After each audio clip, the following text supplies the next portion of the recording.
شکریہ سیکرٹری صاحب. اور میں 2020 میں پنجاب بار کونسل کا ممبر جب بنا تو چند ہی دن بعد آصف نسوانہ صاحب کے اور میرے بہت انٹیمیٹ دوست رائے نواز کھرل کا المناک مرڈر جو ہے وہ ہم نے دیکھا،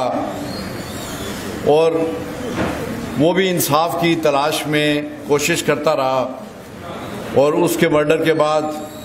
اس کی فیملی اس قابل نہیں تھی کہ وہ طاقتور زوراور لوگوں سے مقابلہ کر سکتی. نتیجہ سرنڈر ہوا فیملی کی طرف سے اور کمپرومائز ہوا. میرے ساتھ دوسرا ممبر پنجاب بار کونسل کا ملک اسرار، اور اس کا بائیمانہ مرڈر اس لیے ہوا کہ وہ انصاف دلانے کے لیے وکالت کرتے ہوئے اپنے ہی ایک ASI جو ہے اس کا نشانہ بنا. اس کی کلاشن کوف کے پورا میگزین اس پر خالی ہوا. یہ وہ لوگ ہیں کہ جو ممبران بار کونسل کی حیثیت سے پنجاب میں وکلاء کے حقوق کے رائٹس کے تحفظ کے لیے کام کرنے والے لوگ ہیں. اور اس کے بعد یہ گزشتہ روز کا حادثہ اور آئے روز وکلاء کے اپنے جو قتل ہو رہے ہیں، یہ اس بات کا کھلا اظہار ہے کہ ہمیں بطور وکیل لوگوں کو تو ہم انصاف دلا سکتے ہیں، لیکن اپنا کیس ہو، اپنا مقدمہ ہم ہمیشہ ہارتے ہیں، اور ہم خود ناانصافی کا اور مظلومیت کا شکار بنتے ہیں. یہ بات ہم تمام وکلاء قیادت کے سوچنے کا ہے کہ یہ کوئی وکلاء پروٹیکشن ایکٹ ہمیں تحفظ نہیں دے سکتا. اگر اس کا تحفظ مل سکتا ہے تو وہ صرف ایک شدید قسم کا رد عمل ہے. ہماری یونٹی ہے کہ جو جناب صدر صاحب آپ کی قیادت میں اور ہر وکیل کی ذمہ داری وہ یہ سمجھے کہ یہ کالے کوٹ پر حملہ ہے. اور جب وہ تصویر جب ہم نے دیکھی کہ جب لطیف سرا کالے کوٹ کو خون کے ساتھ رنگین کر دیا گیا، تو وہ وقت ہم سب کے لیے سوچنے کا ہے کہ کیا یہ کالا کوٹ انصاف نہیں لے سکتا. عملی طور پہ یہ حقیقت بن چکی ہے کہ عدالتیں وکلاء کو انصاف دینے کے معاملے میں پریجوڈس ہیں، اور الٹا سوچتے ہیں کہ وکیلوں کے متعلق یہ سوچا جاتا ہے کہ یہ وکیل ظالم ہیں اور یہ انصاف کو پریجوڈس کرنے کی کوشش کرتے ہیں، اور بیرونی لوگ اپنے طاقت اور اپنے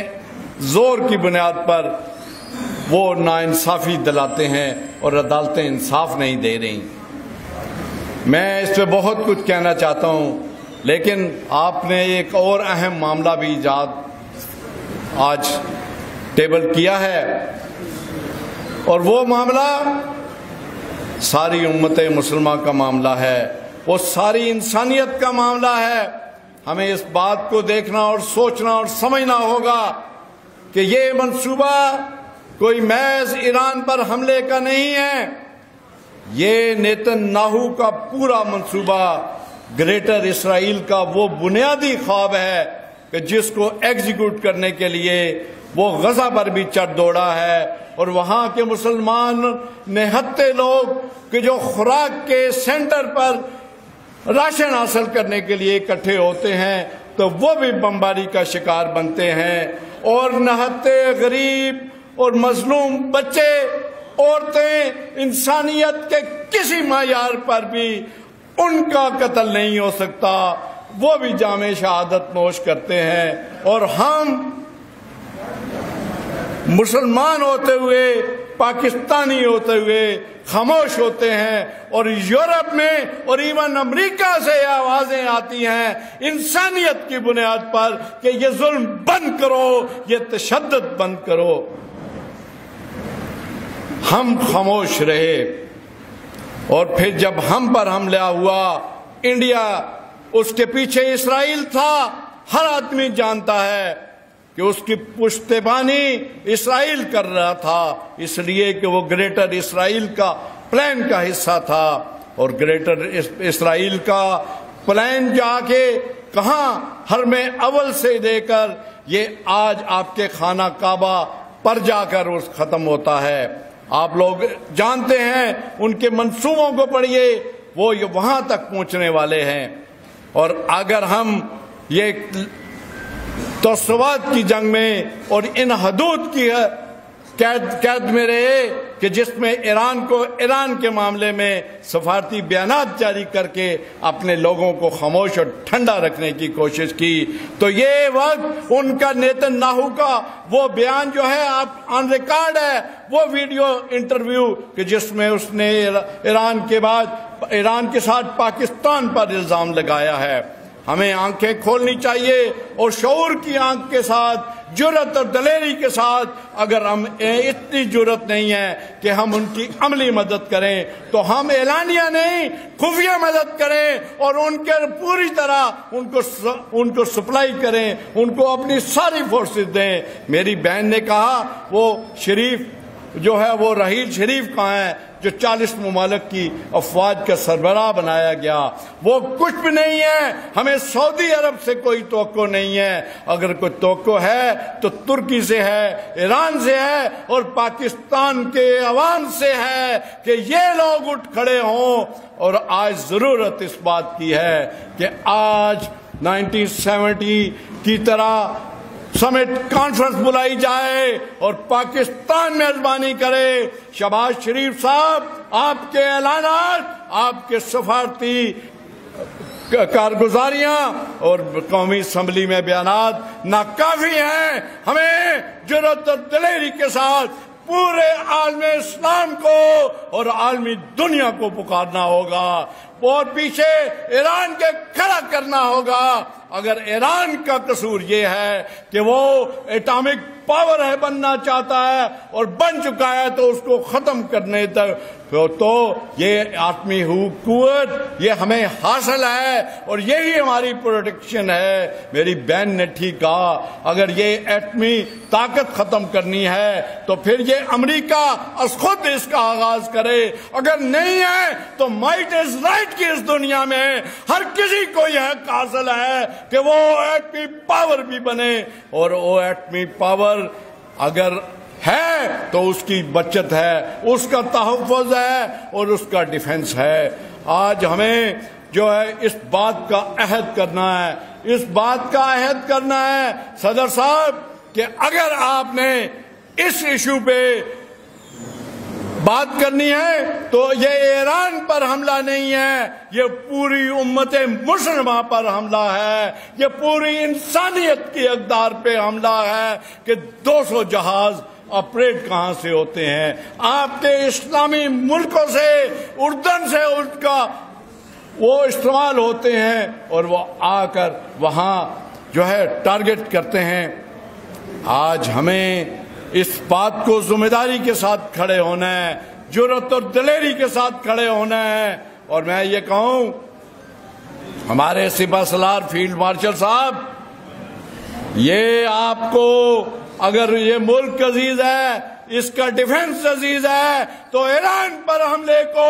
پاکستان پر حملہ تصور کرتے ہوئے پورا ڈیفنس دیا جائے. ایران کی سپورٹ پر، اسرائیل کے خلاف، بھارت کے خلاف ہمارا وجود تبھی ہے، ہمارا بقا اسی میں ہے کہ ہم جرأت اور دلیری کے ساتھ آج جس طرح ایران کے عوام کھڑے ہو گئے ہیں اور وہ لبیک اور اللہم لبیک اور اللہ اکبر کا نعرہ لگاتے ہوئے سڑکوں پہ نکل آئے ہیں، آج ہم بھی نکلیں اور اس کا آغاز آج وکلاء کو، کالے کوٹ کو کرنا ہے. میں عرض کروں کہ ہم نے پچھلے دنوں انڈیا کے ساتھ مقابلہ کیا اور اس کے نتیجے میں فیلڈ مارشل کا اعزاز حاصل ہوا. میں یہ مطالبہ کرتا ہوں شعور کے ساتھ اور پورے ہوش کے ساتھ کہ ہماری یہ مقابلہ ایئر فورس نے جیتا ہے. اگر یہاں نور خان ایئر بیس ہو سکتی ہے، اصغر خان ایئر بیس ہو سکتی ہے، تو ہمارے جو ایئر چیف کے نام پر پاکستان کی سب سے بڑی بیس کو موسوم کیا جائے اور ان کو بھی عزت اور توقیر دی جائے جس نے پاکستان کے عوام کا تحفظ کیا ہے، انڈیا کو نیچے دکھایا ہے، اور انڈیا کے کہنے پر امریکہ کی مداخلت پر یہ امن کی ٹریٹی کو سائن کیا گیا ہے، یہ انڈیا کی مطالبے پر ہوا ہے۔ ایسی جرت اور دلیر ایئر چیف کو خراج تحسین پیش کیا جائے، اور اس موقع پہ ہم سمجھتے ہیں کہ ہم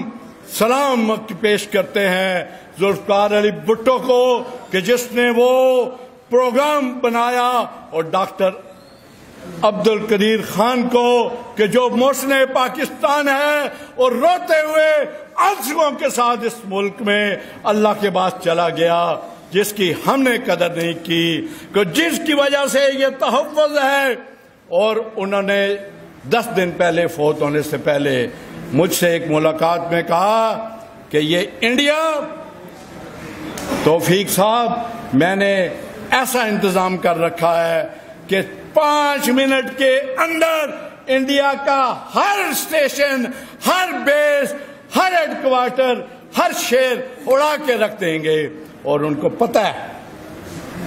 اور اسی وجہ سے ان کو پسپائی ہوئی ہے۔ ہمیں پورے طاقت، شعور، اتحاد، جرت کے ساتھ آگے بڑھنا ہے، اور پاکستان امت کے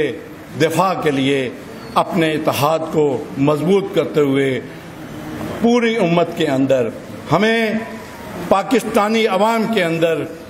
اتحاد پیدا کرنے کے لیے یہ بات بھی فیصلہ کرنی ہے کہ یہاں پولیٹیکل وکٹمائزیشن ختم ہونی چاہیے، سیاست میں فوج کا کردار رول بیک ہونا چاہیے، اور پاکستان کے عوام کے اندر اتحاد اور یکجہتی کے لیے آپ کو واپس اپنی بارکوں میں جانا چاہیے، سیاست سے پیچھے ہٹنا چاہیے، اور سیاسی انتقام کا نشانہ بننے والے تمام سیاسی قیدیوں کو رہا کر کے عوام کے اندر یکجہتی، جرت اور اتحاد پیدا کرنا چاہیے۔ اس وقت یہ وقت کی ڈیمانڈ ہے، وقت کی ضرورت ہے، قوم کا اتحاد ہو، قوم کا اعتماد ہو، اور انشاءاللہ یہ تبھی یہ ملک بھی، یہ دنیا بھی امن کا گہوارہ ہوگی۔ بہت بہت شکریہ، تھینک یو ویری مچ۔